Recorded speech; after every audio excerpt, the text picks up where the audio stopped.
Okay.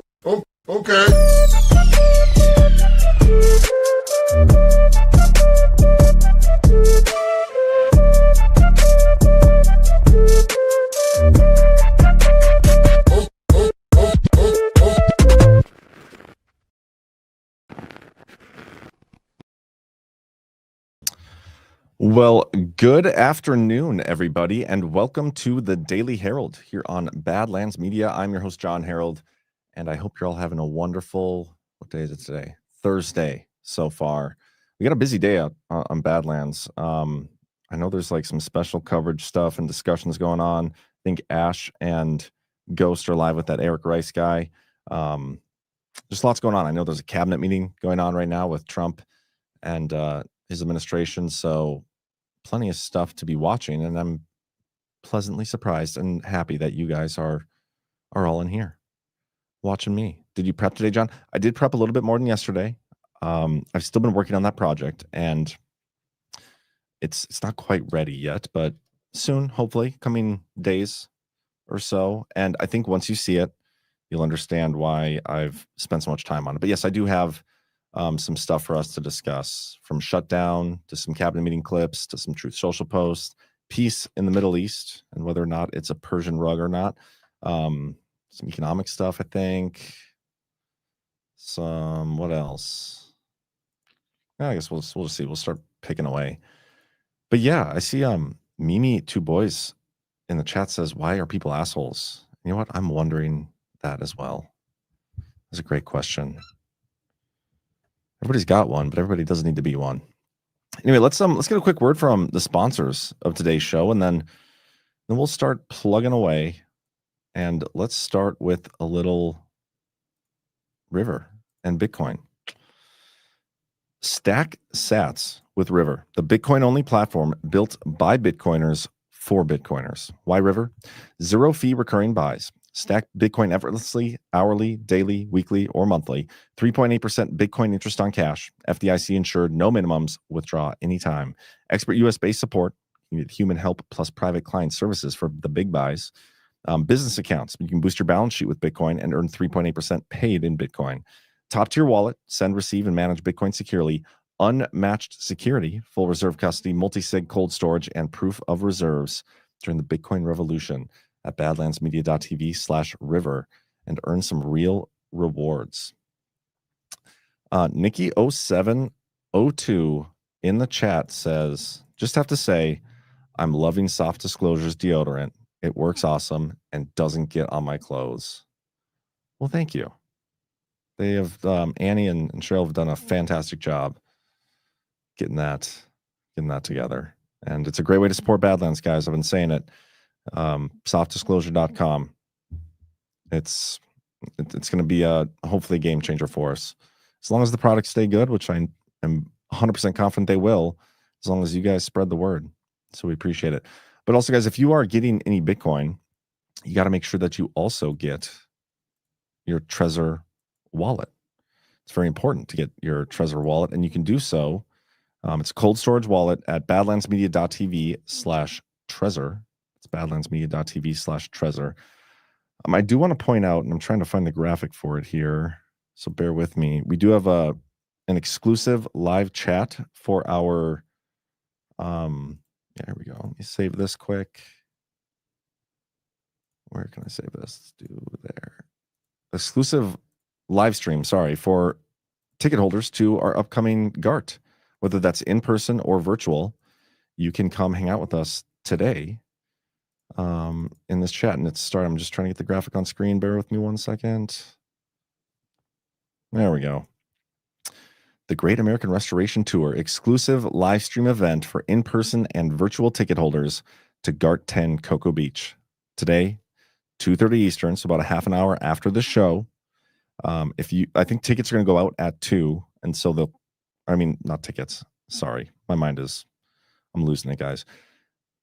Emails will go out to ticket holders, current ticket holders, around 2, with a link to watch the stream. If you purchase your ticket afterwards, whether it's in person or virtual, you will get your link with your purchase of a ticket.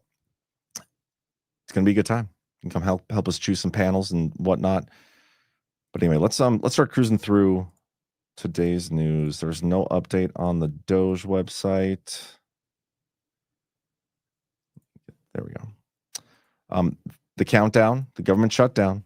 We're at 8 days, 13 hours, and 6 minutes. And so for some reason, the clock doesn't match this clock up here. That's weird. But let's play a clip here from Trump talking about the shutdown. Chuck Schumer and Hakeem Jeffries and the congressional Democrats are holding the entire federal government hostage. I will tell you, a lot of Democrats want to get this thing open too. They do. They're calling us and they just want to get it open. And all we're doing is saying, just play the same thing until we get it straight. And they don't know how to go about it. I mean, and the problem is we really don't know who the hell is leading the Democrats. You have this AOC. I don't know her at all, but I watched her the other day. She said, well, if they want, they could come to my office. That's not leadership. You know, the only one that challenged her actually was Nancy Pelosi, and Nancy's not looking too good. I don't know what happened to Nancy, but she's not looking great. But she was the only one, I give her credit, she was the only one that challenged her. But AOC said that they can come to her office and negotiate, the Republicans. And we're saying, oh, I didn't know she was in leadership. But she's taking Hakeem Jeffries' place, and Schumer's afraid that she's going to run against him. And right now, I don't know, he can change. Life is crazy, right? But right now he can't beat, I don't think he can beat anybody. So he'll lose in a primary. I would say he'll retire before he loses in a primary. So I think Schumer's going to retire because he can't beat anybody. His polls are so bad. So there's that. No leadership. I think we kind of knew that, but it is interesting. I mean, you think of the Democratic Party in the past, they've always had somebody that was like, you would look to, and it was just the super charismatic, and it was like the face of that party. Like we have Trump as the face of the MAGA movement. They would have an Obama. Or I guess I don't even know who's before that. I wasn't really paying attention. But at least as far as I remember, the Democrats always had somebody that they could look to. They've really lost that. And it's, they didn't have it under Joe Biden either, even though he was the president. But you can feel it now. Like they have nobody to turn to. And that's not just the party itself. It's the people who, if they exist, support the party. So yeah, definitely interesting. And I like those comments from Trump. There's also this, he said. Oops. No, I don't want that. There we go. And we'll be making cuts that will be permanent. And we're only going to cut Democrat programs. I hate to. Bravis says they had effing Hillary before that. You think? I mean, probably. I mean, I know she's very recognizable, but she's also pretty widely hated, I thought. But anyway. I guess that makes sense. But we're only cutting Democrat programs. But we're going to start that, and we have Russell. We can talk to you about it if he wants to, but we'll be cutting some. Are those handwritten notes? Because it looks like it. It's hard to tell. And if they are, did he write those? Or did somebody else write them? Because that's pretty impressive if he did. I mean, not surprising or anything, but people who take their own notes. I use a notepad all the time for my stuff. So it's nice to see Trump follow suit. Or maybe I'm following his suit. Very popular Democrat programs that aren't popular with Republicans, frankly, because that's the way it works. They wanted to do this, so we'll give them a little taste of their own medicine. And we'll be making cuts that will be permanent. So they keep promising cuts. We'll see if we actually end up getting any. I want to see the permanent reduction in forces, none of these furloughs. They're talking a big game. And it's almost like they want the Democrats to agree by keep threatening. Well, you can only threaten so long before they realize you're not actually going to do the thing. So just let's do the thing.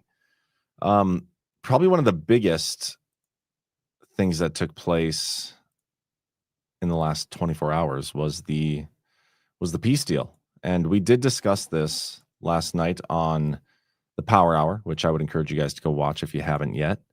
Let me find the clip from last night. Yesterday they did this roundtable, right, for all of the Antifa stuff in Portland. They had a whole bunch of content creators up there, and it was certainly interesting. But here's the clip of Rubio coming to the table, head of the table where Trump was, and telling him that they're close to a deal. And if you read the note, which we did last night, it was like, deal close, need you to approve Truth Social post so you can be the first to disclose or something. Like, that's the letter he's about to give him.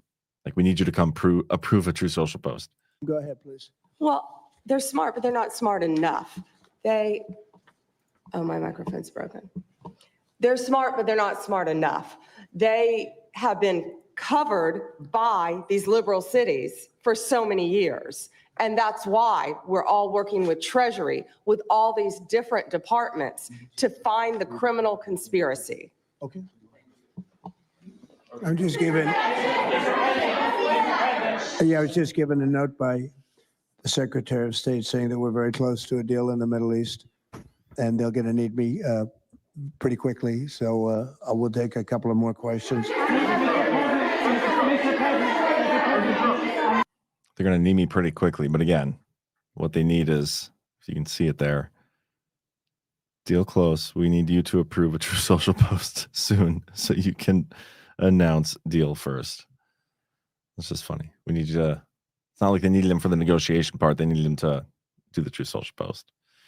But yeah, let's hear what he said about it today. I think this is Rubio discussing the deal. And actually, let's maybe play Trump's first. Yeah, we'll do this. You know, last night we reached a momentous breakthrough in the Middle East, something that people said was never going to be done. We ended the war in Gaza and really, on a much bigger basis, created peace. And I think it's going to be a lasting peace, hopefully an everlasting peace. Peace in the Middle East. We secured the release of all of the remaining hostages, and they should be released on Monday or Tuesday. Getting them is a complicated process. I'd rather not tell you what they have to do to get them. There are places you don't want to be, but we are getting the hostages back on Tuesday, Monday or Tuesday, and that'll be a day of joy. I'm going to try and make a trip over. We're going to try and get over there, and we're working on the timing, the exact timing. We're going to go to Egypt, where we'll have a signing. An additional signing. We've already had a signing representing me, but we're going to have an official signing. I can't imagine these are going to be part of the Abraham Accords, are they? I wonder if it's going to be something separate. I wonder what they'll call it. I did see, like, I think Bibi Netanyahu said Trump should get the Nobel Peace Prize, and he should. He should have gotten it long ago, but yeah, Prime Minister Netanyahu says he deserves it. Prime Minister of Israel Benjamin Netanyahu on Thursday endorsed U.S. President Donald Trump for the Nobel Peace Prize following the U.S. president's announcement of a ceasefire agreement and hostage release arrangement between Israel and Hamas. On X, he said, "Give real Donald Trump the Nobel Peace Prize. He deserves it." The deal hasn't been, like, signed yet, so he's jumping the gun a little bit. Not that Trump doesn't deserve it. That's not what I'm saying. I'm saying I'm a little suspicious. A little suspicious. I'm not superstitious, but I am a little stitious. But anyway, this is what Rubio had to say about the deal, and I think this is probably a little more informational. You know, I don't know one day perhaps the entire story will be told about the events of yesterday, but suffice it to say, it's not an exaggeration that none of it would have been possible without the President of the United States being involved.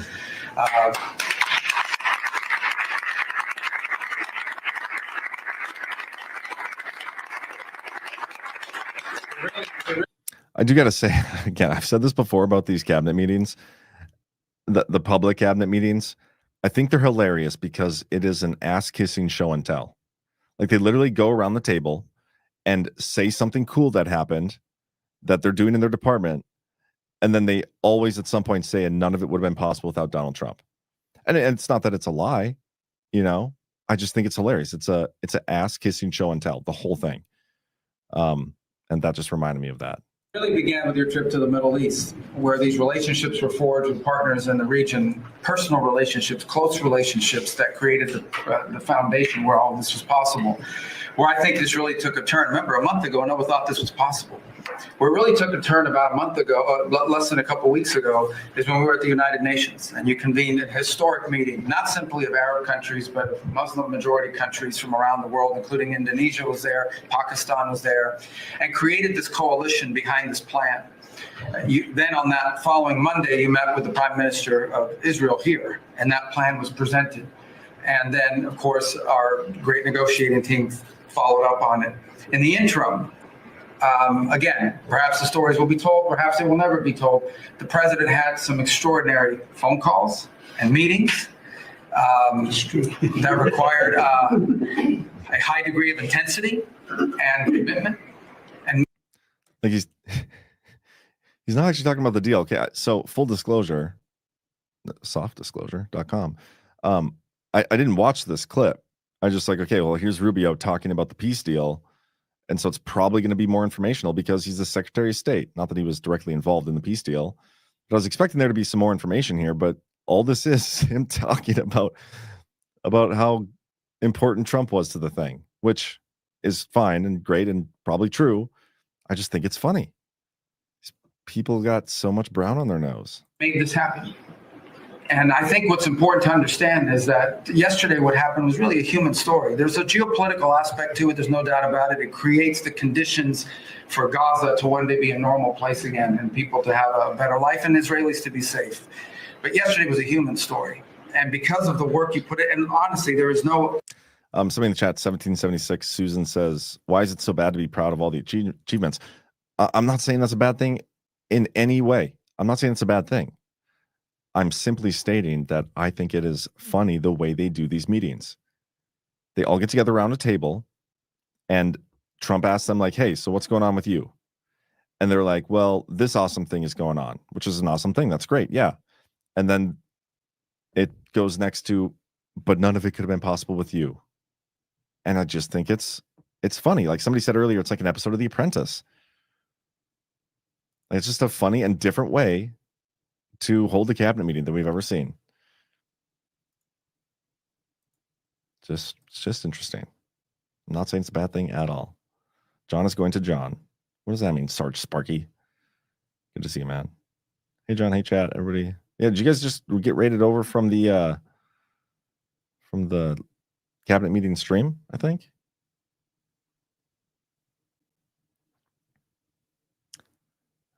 Yeah, this is what he does. This is what they all do. This is how it is. I'm not saying it's a bad thing. It's entertaining to me. His administration is entertainment many times, often, many of the times.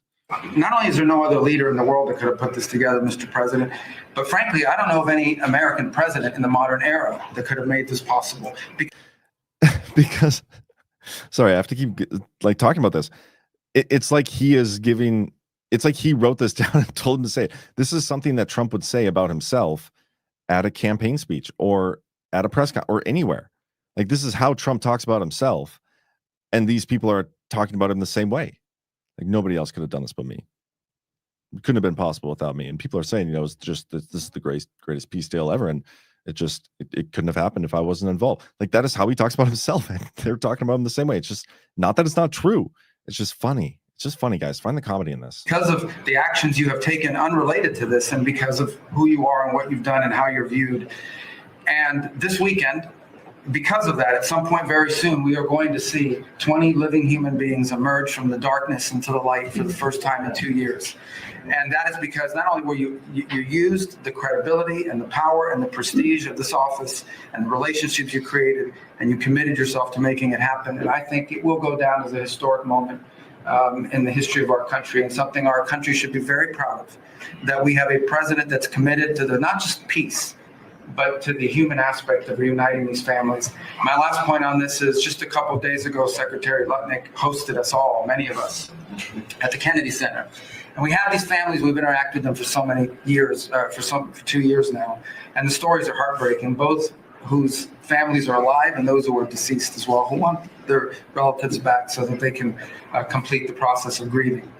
And we had all hoped that perhaps that was the day that we would have an announcement for them on the anniversary of the 7th. But I know you were able to speak to some of those families last night. And I just hope the whole nation understands how incredibly proud they should be of their president and of their country, for the role that they've played. And I don't want to let this moment pass, Mr. President, without also noting the incredible work of Steve Witkoff and Jared Kushner. They're an incredible team working together, facing some substantial impediments to even being there this weekend and doing it. Let me just leave it at that. And they've done a great job on your behalf, Mr. President. They deserve a tremendous amount of credit. But thank you for what you've done to the world. Yeah, just interesting. I'm curious what he meant by they faced tremendous impediments to even being there. So that sounded like a story I would like to hear. Real quick, a couple things in the chat. First of all, you guys be sure if you're in the chat, say hi and give a little love to Call Sign Cujo. I haven't seen him in the chat in a while. I know he's been dealing with some knee surgeries and whatnot, so it's good to see him back in the chat. He's a Badlander through and through. Hopefully we'll get him to a conference soon. Nuke Hayes says, not holding my breath for lasting peace. I'm not either. Like I said, I'm a little suspicious about this whole thing. And I don't know. I think the next 24, 48 hours, a week or so, I think probably both sides are going to be looking for any excuse to derail it.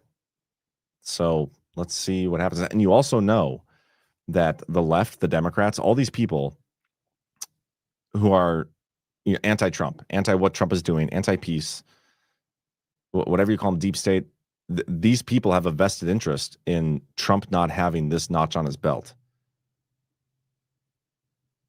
There are multiple parties with multiple different motivations for accomplishing the same goal, which would be to not allow this peace deal to go through, which should add to your skepticism that it will last until that stuff is kind of exposed. You know what I mean? Like if it's Trump's political enemies doing some sort of false flag, we need to be made aware of that. If it's one of the countries involved doing it, that needs to come out. But we'll see. Maybe I'm getting ahead of myself. Maybe that doesn't happen. I'm just being a little too skeptical. But I don't think it's possible to be too skeptical, being honest. Let's see what else I got for you guys. A couple True Social posts. He's done a lot of like endorsements. He had a whole string of them. We got this talking about Ben Carson. I guess we don't need to get into that. This is probably one of the more interesting ones here. To all the FBI agents who were forced by Christopher Wray to go to the Capitol on the afternoon of January 6th and then risked their careers to blow the whistle about the political bias and abuses they witnessed, I want to thank you for your courage and assure you that you now work for a director, Kash Patel, and Attorney General, Pam Bondi, who are stamping out political bias from the Bureau and DOJ and making sure agents pursue criminals without regard to their political stripe. Just the evidence. Keep up the good work. The reason I find this interesting is because this story is one that has been misrepresented by pretty much everybody in the mainstream, including Trump. It's a story that came out, 274 plainclothes agents were sent to the Capitol when they, whatever. They made it sound that they were embedding agents at J6, but that wasn't true. The report itself didn't say that. That was the total number of people who responded to the Capitol situation in a period of like 24 hours total and various different places. One was the pipe bomb. One was the Capitol outside. One was inside. A lot of it was after the fact. There was lawyers and stuff there too, like to deal with legal matters. And Kash Patel came out and kind of alluded to that. Not saying it wasn't wrong of Ray to do that, but it wasn't the story people were saying it was. And so the way Trump is talking about this now, it's different. Because before, when he addressed this, and I could go back and find the True Social post, but you guys just take my word for it. It's there. He talks about the plainclothes agents being embedded. Here he's like, okay, well, they weren't embedded, but thank you to all these FBI agents, who were forced by Christopher Wray to go to the Capitol and risk their careers to blow the whistle about political bias. That's the real story. But it was misrepresented. So he's almost like correcting the record here, but in a very subtle way. And I think that's notable. Trump again, tariffs are only good if you want your country to be rich, influential, and powerful. If you want your country to be a third world country, you should vote against tariffs. Interesting he's saying that. We should be getting a ruling sometime soonish about Trump's ability to implement tariffs. I know that's a legal challenge he was up against. I don't think we've heard anything about it in quite some time. And Trump is no stranger to like seeding the narratives. And so I wonder if that's something we can expect soon.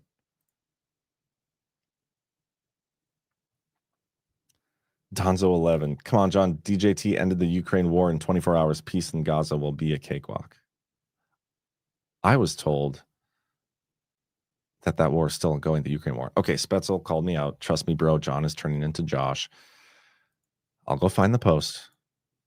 You made me do it.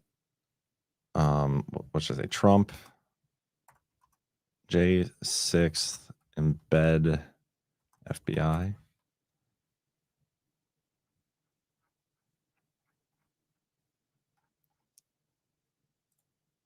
Here we go. See, it didn't even take me that long. I should have just found it in the first place. But here we go. Donald J. Trump. This is from back on sometime in September. It was a little while ago. It was just revealed that the FBI had secretly placed, against all rules, regulations, protocols, and standards, 274 FBI agents into the crowd just prior to and during the January 6th hoax. This is way different from what Director Chris Wray stated over and over again. That's right. As it now turns out, FBI agents were at and in the January 6th protest, probably acting as agitators and insurrectionists, but certainly not as law enforcement officials. I want to know who each and every one of these so-called agents are and what they were up to on that now historic day. Many great American patriots were made to pay a very big price only for the love of their country. I owe this investigation of dirty cops and crooked politicians to them. Christopher Wray, the then director of the FBI, has some major explaining to do. That's 2 in a row. Comey and Wray, who got caught lying with our great country at stake. We can never let this happen to America again.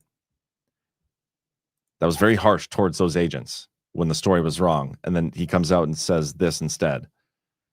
To all the FBI agents who were forced by Christopher Wray to go to the Capitol on that afternoon, I want to thank you for your courage. Keep up the good work. See, Spetzel, you could have trusted me, but you got to keep me on my toes. You got to call me out for that when I'm not backing up what I'm saying, because I should be able to do that at all times. Let's see what else we got here. I'm glad I read that, though. I'm glad you made me do that, because that makes it even more interesting to me. Anyway, we talked about the peace deal already, so we can kind of skip this story, but I wonder if there's any specifics. The deal, the first phase of the peace plan is in place. According to the president, Israel will pull back its forces to a mutually agreed upon line, and then they're going to release hostages very soon. We shall see what happens. The hostages held by Hamas are expected to be released Monday or Tuesday. I think he already said that. It's kind of looking for more details, because they've said they've agreed to it. Like, the peace plan was put in place, the 20-point peace plan. We don't know if they've agreed to all terms of that. At least I don't think we know anything. We're told they've reached an agreement. But I bet there's some changes, some back and forth. So I just want to know.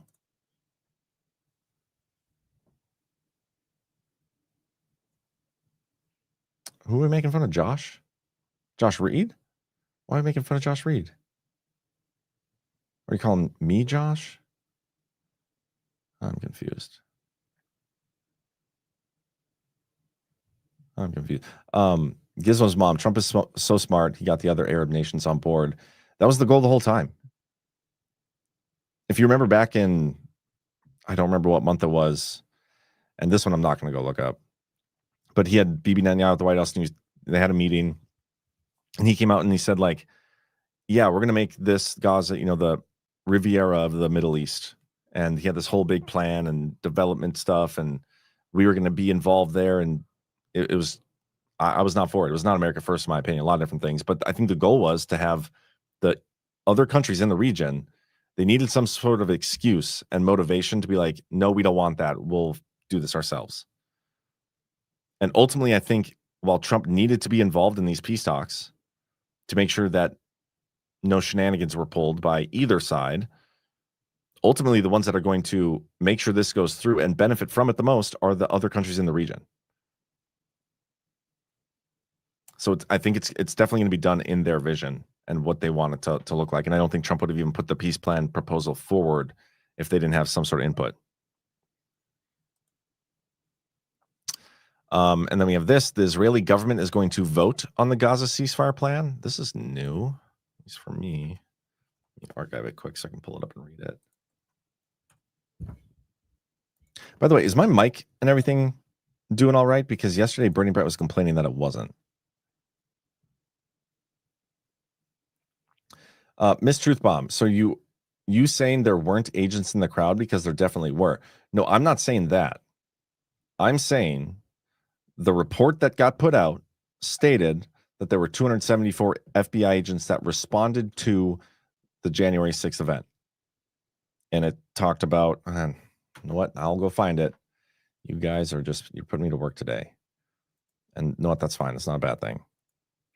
Let me go find the actual screenshot of what I posted showing this is what it said. The 274 number was agents that responded to the Capitol grounds, as well as inside the Capitol, the pipe bombs, and the red truck that was believed to contain explosive devices, as well as CDCs and ADCs, which are like counsel, attorneys, legal advisors.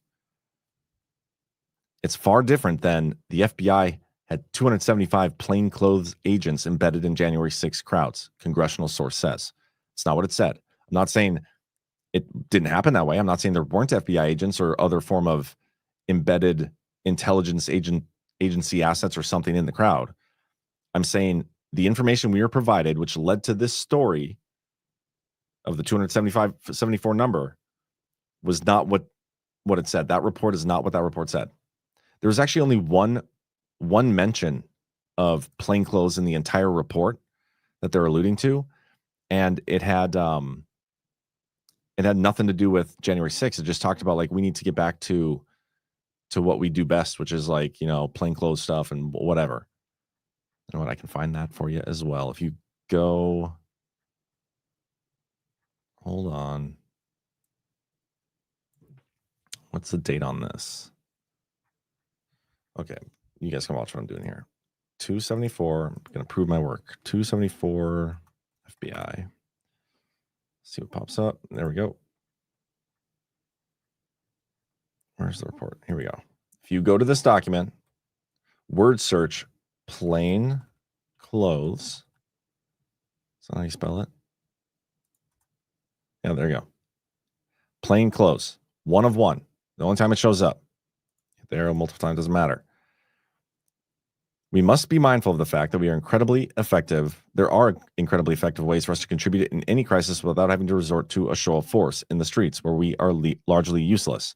The obvious one, intel teams, where we are in plain clothes, gathering useful intel for MPD, whatever. This is a proven model that has worked incredibly well for us as long as I can remember. Not talking about J6. It's actually talking about the June crisis. So again, not saying it's not possible that there were agents there. I'm just saying it's not true based on the report that we were told to believe. So I think I made my point. Spetzel, hey guys, be nice. Don't make John work. Appreciate it. I do believe there were Antifa types there. I mean, we've seen the videos. Those were not mega supporters. But even if they all were mega supporters, like with just a few agitators, which is likely all it was, it wasn't an insurrection anyway. And I don't think the fact that we got this story even put out, I don't think we've seen the end of it. Loudermilk is still looking into it. That loose end has not been tied off. We'll get the full story on it eventually. Just hasn't come yet.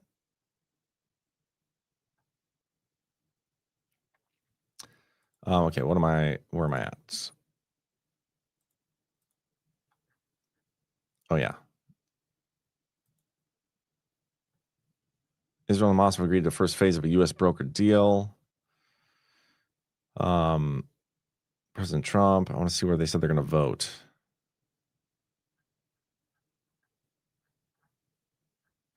A lot of people are happy about it. People are whatever. What has been agreed to? The first phase of the ceasefire plan. Yeah, we already covered that. Oh, I guess that said it had something to do with Israel's government was going to vote on it, but didn't actually hold it in there. So whatever.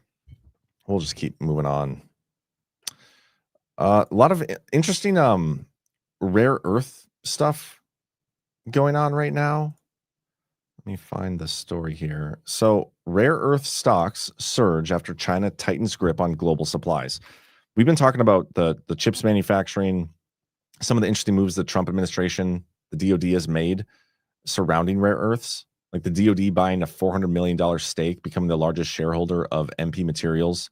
And they're like the America's foremost, at least we're told, foremost manufacturer or whatever producer, digger upper of rare earth materials.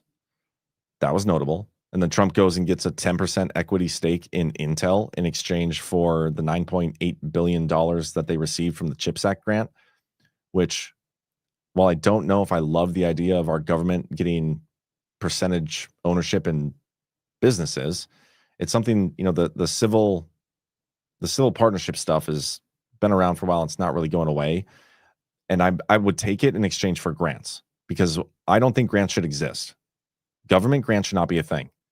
Government should not be choosing who to just give money to. If I wanted to give my tax dollars or my money to somebody or something that I believe in, I do it myself. I support my kids' school, sponsor the raffle that they do. I don't need the government to make that decision for me, because some of the stuff they've shown that they send money to is definitely not in line with my beliefs or principles. I don't think the government should be giving any grants away. That should not give any money to charity. That should all be done on a personal level. But anyway, since that's not the case, my point is getting ownership percentage of a company in exchange for grants. That's a concept I can get behind if we have to live with grants being a thing. Because then at least we're getting something back, which could long-term benefit us. I mean, I think I saw, was it yesterday, the day before, Intel shares were up like 50%. Talk about a good investment. But anyway, China is now tightening their grip on rare earth materials. Trump has been making moves to try to diversify where we acquire these things, including conducting more of our own manufacturing. And they're supposed to be negotiating and like having a meeting soon. But let me read some of this. Shares of U.S. rare earths and critical mineral miners surged Thursday after China tightened restrictions on exports, fueling market speculation that the Trump administration will move more aggressively to invest in building out a domestic supply chain. I mean, obviously they're going to do that. Trump's been saying they're going to do that for a long time. They chose MP Materials, so that's the one I would, not being financial advice, and I would invest in Bitcoin and gold, not being financial advice, before I do this. But if I had to guess which one of these, not financial advice, it'd be MP Materials. That's the one the DoD invested in. Anyway, Beijing is now requiring foreign entities to obtain a license to export products that contain rare earths worth 0.1% or more of the goods value. So they are getting a little more stringent. But allegedly there's supposed to be a meeting coming up, and that's why they're saying that they're doing it. Let me find the part here where it talks about that. Hold for processing. Yeah, bargaining leverage. The latest restrictions came just weeks before a potential meeting between U.S. President Donald Trump and his Chinese counterpart Xi Jinping. The two leaders are expected to meet in person on the sidelines of the Asia-Pacific Economic Cooperation Forum during the last week of October in Jeonju, South Korea. And I totally nailed that pronunciation, I know. While China's been silent on future meetings, Trump had also said he would visit China early next year and that Xi would come to the U.S. at a later date. So, I mean, it's political and economic posturing. That's why they did the export stuff. But honestly, it benefits us. I would much rather be building out our own domestic supply chains in every regard than having to rely on any foreign country. And if them putting higher restrictions, export prices on some of these products, and that's what forces us to do it, it's doing us a favor long term. So I'm all for it. YouTube is claiming that they will give banned creators a second chance after rollback. And I thought we had this story like last week, didn't we? But no, it's back on again. YouTube is offering creators who were banned from the platform a second chance. On Thursday, Google Plus' own platform announced it is rolling out a feature for previously terminated creators to apply to create a new channel. Previous rules led to a lifetime ban. We know many terminated creators deserve a second chance, wrote the YouTube team in a blog post. We're looking forward to providing an opportunity for creators to start fresh and bring their voice back to the platform. The problem here being that a lot of these creators were banned with a huge following. And so coming back, yeah, I mean, that's good job, guys. Good job for you're just a bastion of free speech here. Because you've taken away their entire platform. Again, we're on like our 5th YouTube account. And I just saw last night, I think it was because of Burning Bright's outro, but our content, we didn't get a strike, but they took it down on YouTube. I think I have to like go and remove part of the video to get it back up. And also shout out to the YouTubers who are watching. We got 45 of you over there. Make sure you hit the thumbs up. BB is a lesbian, so who cares? Oh, that's funny. I just checked there and thought that was great. Wait, are you talking about Burning Bright? I hope so. He does drive a Subaru. Yeah, I guess not now because it's in the shop, but Pat Hinckley on Twitter. Hi, John. Hi to you as well. It's cool that the Twitter people show up in here too. Anyway. Oh, I was bashing YouTube. YouTube sucks. We do it because we're not the Tim Pools of the world. We're not the $7,000 whatever per post people.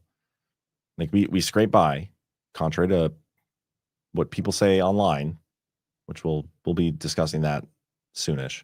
But we scrape by trying to support ourselves and being on as many platforms as possible and trying to grow the audience. It's the only thing we have. We can't go exclusive and get an exclusive deal because we don't really have those kind of offers.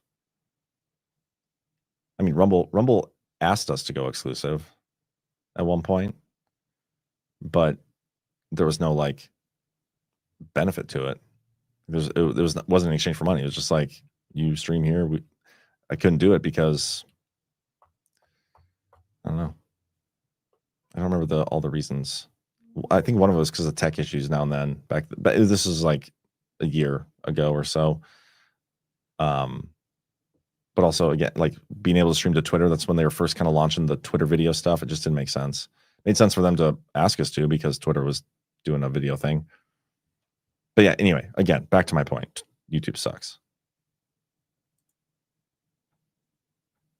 Like if Jordan Sather went and got his YouTube channel back where he had, I don't know, like 100,000 subscribers or more, that would be very financially beneficial for Jordan Sather. But YouTube is not doing that. He's like, oh, okay, Jordan, you can just start fresh. Sucks. Anyway, ex-Google CEO Eric Schmidt warns AI models can be hacked. They learn how to kill someone. It's an interesting thing to say from a former Google CEO. He issued a stark reminder about the dangers of AI and how susceptible it is to being hacked. Schmidt, who served as Google's chief executive officer from 2001 to 2011, warned about the bad stuff that AI can do when asked during whether AI is more destructive than nuclear weapons during a fireside chat at the Sifted Summit. Is there a possibility of a proliferation problem in AI? Absolutely, Schmidt said. The proliferation risks of AI include the technology falling into the hands of bad actors and being repurposed and misused. There's evidence that you can take models, closed or open, and you can hack them to remove their guardrails. So in the course of their training, they learn a lot of things. One bad example would be they learn how to kill someone. All of the major companies make it impossible for those models to answer that question. Good decision. Everyone does this. They do it well. They do it for the right reasons. There's evidence that they can be reverse engineered, and there are many other examples of that nature. We've talked about this before. Yeah, I'll have right privilege. If no real benefit, it shortens the reach. Yeah, that's why we didn't do it. And even so, like, we had this discussion back when they talked about it. Because I was like, yeah, they want us to go exclusive. And like I have this little, I guess I call it the informal board of directors of Badlands. It's just like a couple of my best friends there. And whenever like there's pretty much anything that comes up, I'll take it to them, and we'll take it to the group.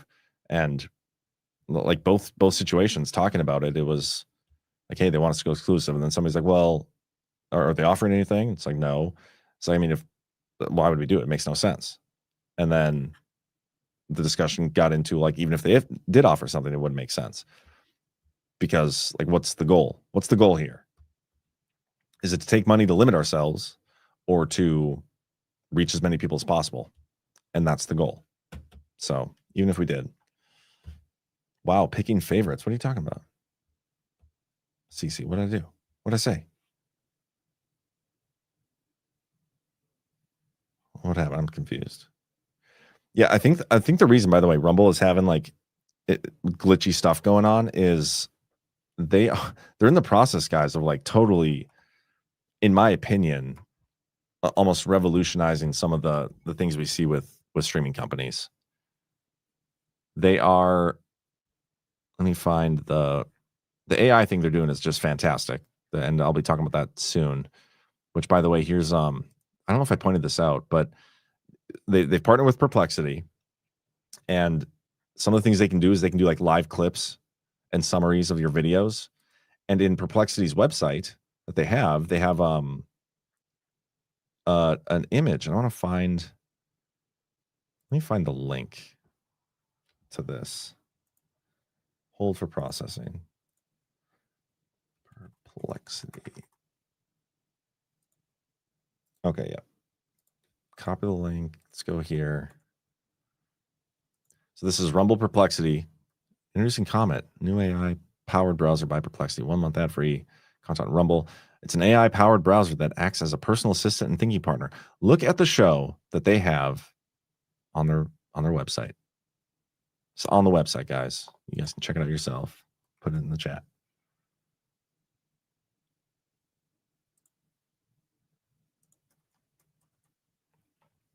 But yeah, look, you can have it summarize stuff for you. Summarize video. John Herold opens the episode on day 1 of the U.S. government shutdown, presenting it as both political theater and an opportunity. Key topics covered: Trump's tactics during the shutdown, including insights from Roosevelt's memo, political conflict featuring J.D. Vance's remark. Like, this is pretty freaking awesome. This is a cool partnership. So there's that, and then where was I? Dang it! Did I lose my spot? Yeah, okay, here we go. I want to find the stuff that they're rolling out soon, and why I think there's glitchiness going on.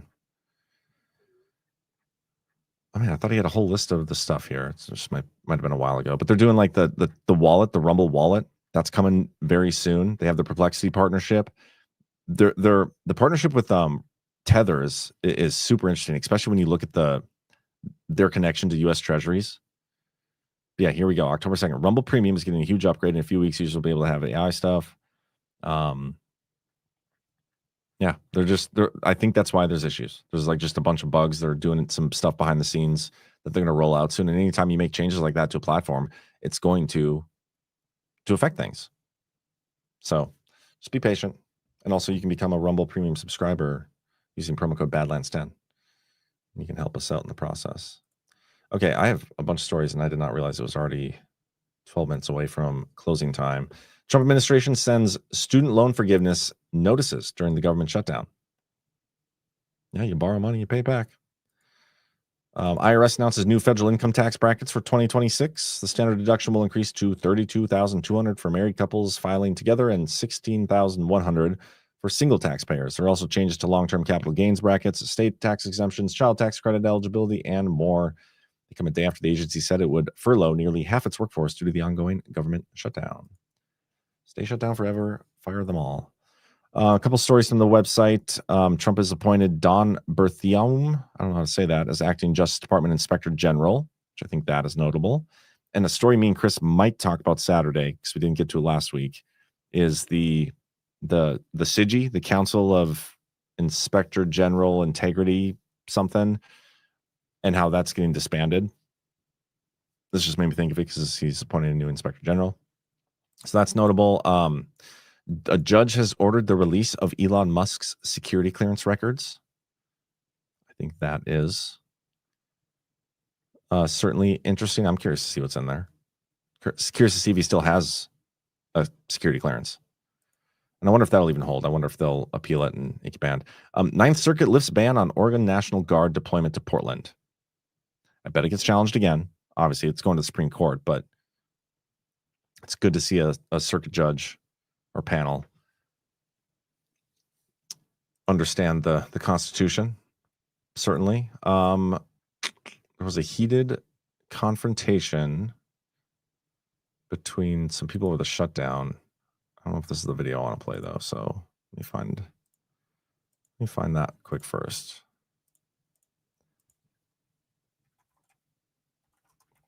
And again, I think it's all political theater. This shutdown stuff is so stupid. There's this where Hakeem Jeffries and some other guy, I don't even know who it was, were like yelling at each other. Come on. Why don't we sign on right now? Did your boss Donald You Trump? can easily extend Did the your boss, ACA did your right boss now. Donald Trump He's give not you? my boss. Yes, he is. No, he's not. And by the way, So let me ask you a why question. did you vote to Let me shut ask the you a government question. down? You Why know, did you vote to shut Let it me down? ask you a question. For years, you always You're lectured about making- how we need to you're keep the making government You're open. making a show of this to No, make it's yourself sad. relevant. It's sad. You could It's easily an sign on to You're this. embarrassing You yourself could right sign now. on to this. The only You're embarrassment chasing here is you. clout. You're an You embarrassment. could sign on to the bill. Let me ask you a question. You have 4 Democrats on Let here. me Why ask you a won't you question. sign Let on me ask to you a it? question. It's a Let clean me ask you extension a for 1 question. year. So there's that political theater again. There's this one. I'm not gonna play the whole thing of this one, but just around the 140 mark, things get a little intense. Colleagues down there, and we're talking about Every this all the day. time. Yeah, and they're talking about it over here as well. And our Republican members from Arizona, where are they?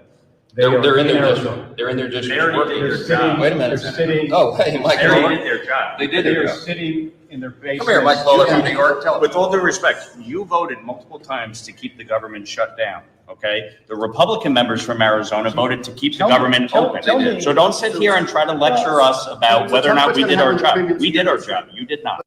So stupid. Mike Lawler, I think that's it. Whatever. But yeah, we'll see how long they can keep this political theater up until nobody cares. And I'm already at the point where I don't care. So anyway, I think that's all I got for you guys. So let me check if there's anything going on or live right now. If you haven't yet, get your tickets to GART, badlandsmedia.tv/events, because we are doing that exclusive live stream here in half an hour. I don't know if I'll be on it. Kids have a doctor's appointment at 2 today. I got to go pick them up early from school. But yeah, get your tickets if you want to attend that. There's a couple Rumble rants. We have Kilo Higgins saying, I don't have a lot of confidence in a 20-point peace plan. I think the real peace plan has 17 points. That's good. I like that. And Babbage 3, congratulations to Badlands Media for surpassing 4,000 subscribers on YouTube. What? None of this would have been possible without you, John Harold. Well, thank you, Babbage. You got a great crew over here. Wouldn't have been possible without any of us.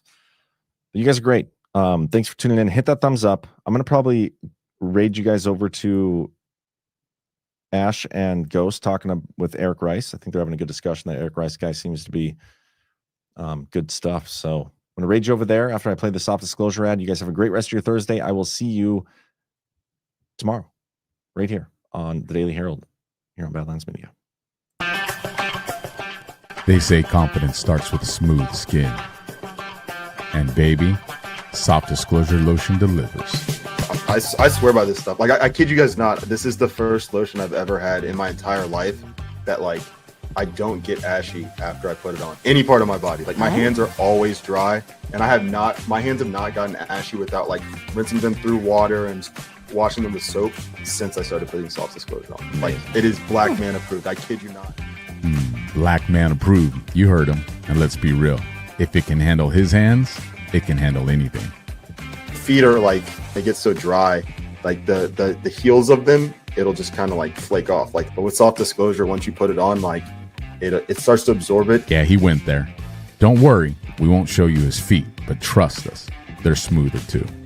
Soft disclosure lotion is made with aloe, goat's milk, honey, and our exclusive oil blend that actually restores your skin barrier.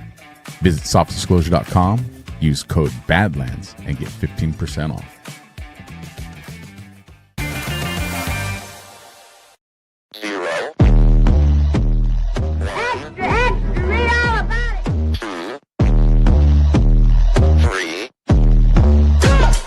Let's get started.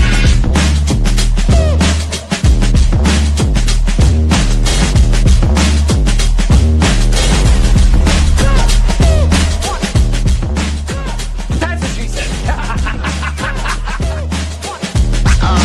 Oh, that's real good. Why they stopping me? Stopping me.